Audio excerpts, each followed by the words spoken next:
料，机器一刷，染布立刻上色。下个阶段画龙点睛，平凡白布逐渐华丽变身。这是印尼国宝batik蜡染。现在它印完之后，烘干完之后，它只是一个半成品。那因为我们这个做的是属于染料印花，所以说它还要必须经过175度7到8分钟的一个发色程序。虽是半成品，但精致雕纹、协调配色以及按时成品有看头，加上蜡染衣一字排开，争奇斗艳。Motif batik ini terinspirasi oleh keadaan alam sekitar, yaitu diantaranya ada motif burung seperti ini dan motif alam, tanaman atau area hutan. Yang batik tulis, untuk pengerjaan batik tulis menggunakan alat seperti ini dan memakai cairan malam atau lilin.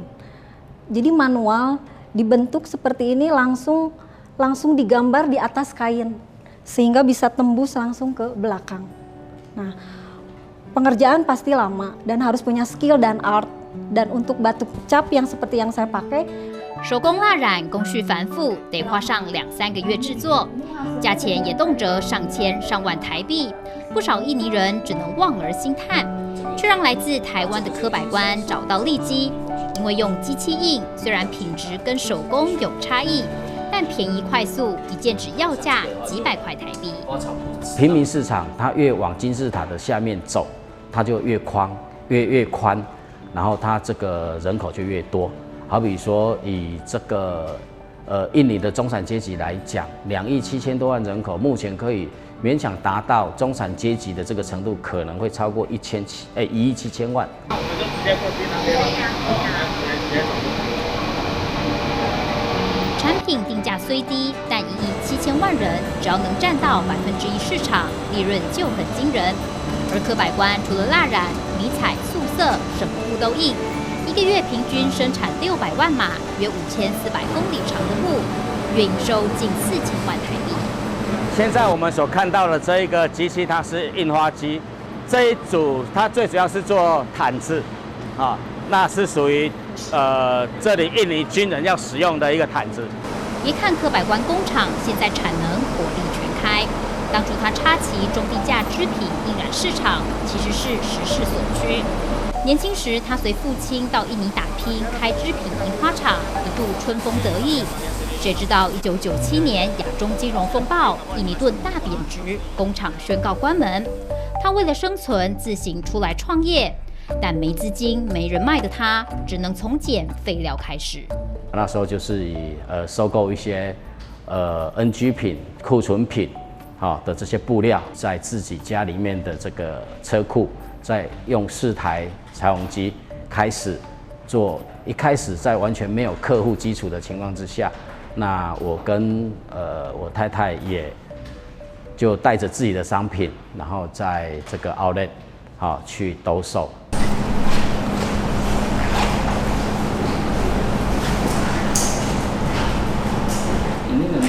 科百官能在异地不断向前冲，是因为这群坚实在地团队。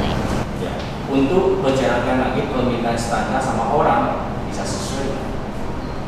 Poin-poin SOP nanti dari kepala bagian masing-masing memberi lagi disampaikan kepada. 只提点要项，不过度摄入，放权让印尼人管印尼人。全公司500名员工，含科百官在内，只有3名华人。我们虽然说一开始是属于外资公司，但是你外资公司，他在认定你就是外国人，他本身就没有办法去认同你的时候，他要对这个公司这个企业体的贡献度，相信一定会打折扣。在他们的能力能够胜任的一个职务上，是不是我们第一首选一定是本土化？这个是我们建的一个清真室，主要是提供给我们员工在礼拜5做礼拜的时候，可以在这里，不需要到外面去。